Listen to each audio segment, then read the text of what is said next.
దేశంలో కానీ ఎక్కడైనా తెలుగుదేశం పార్టీ సభ జరిపితే ముందుగా మనం తెలుసుకోవాల్సిన వ్యక్తి ఎవరైనా ఉన్నారంటే స్వర్గీయ నందమూరి తారక రామారావు గారు.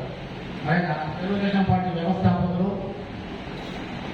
మనకు ఆంధ్రులకు ఎస్పెషల్లీ తెలుగు భాష ఉందని ప్రపంచానికి చాటి చెప్పడానికి చెప్పిన మహానాయకుడు శ్రీ ఎన్టీఆర్ గారు.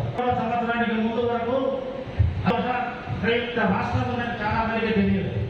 అందరూ మనల్ని మద్రాసులో పిలిచేవారు. ఎప్పుడైతే 1983లో తెలుగుదేశం పార్టీ ప్రపంచమై 200 పైసలకు వచ్చేటతో అధికారాన్ని కైవసం చేసుకుందో ఆనాడు దేశమంతటా తెలుగు వారు ఉన్నారు, తెలుగు వారికి ఒక ప్రత్యేక రాష్ట్రం ఉందని చెప్పి గుర్తింపు తీసుకొచ్చిన దానిలో శ్రీ ఎన్టీఆర్ గారిని మనం తెలుసుకోవాల్సిన అవసరం ఉంది. అలాగే మన ప్రత్యేక నియోజకవర్గంలో మన తెలుగుదేశం పార్టీ మీటింగ్ ఎక్కడ పెట్టినా కూడా ముందు స్మరించుకోవాల్సిన వారు దివంగత నేత, దివంగత మంత్రివర్యులు శ్రీ దివ్యాంగ వీరారెడ్డి గారు. తర్వాత 30 సంవత్సరాలు పుట్టిన పార్టీ తెలుగుదేశం పార్టీ. 1983వ సంవత్సరంలో తెలుగుదేశం పార్టీ ప్రపంచంలో కూడా ఇండిపెండెంట్ గా గెలిచిన ఘనత ఆయనది.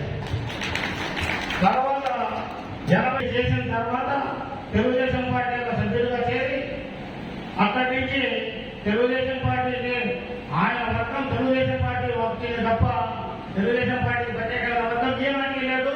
గర్వంగా చెబుతున్నా, ఈనాడు కూడా వీరారెడ్డి గారి వర్గమే తెలుగుదేశం అయింది తప్ప తెలుగుదేశం పార్టీ ప్రత్యేకమైన వర్గం ఇక్కడ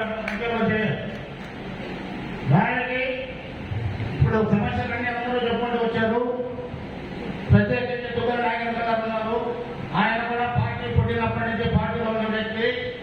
అందరూ తీర్మానాలు చేస్తూ వస్తున్నారు.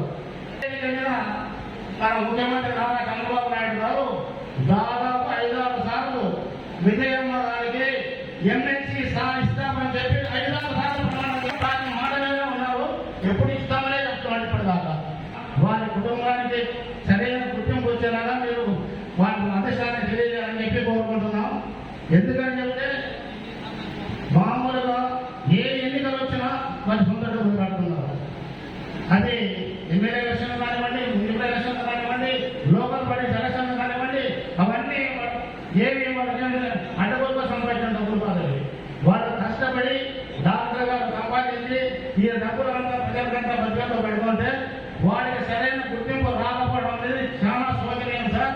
మీ దృష్టికి తీసుకొస్తున్నాము. దయచేసి మీరు మొట్టమొదటి పార్టీలో ఉన్నారు, మేము మొట్టమొదటి పార్టీలో ఉన్నాం.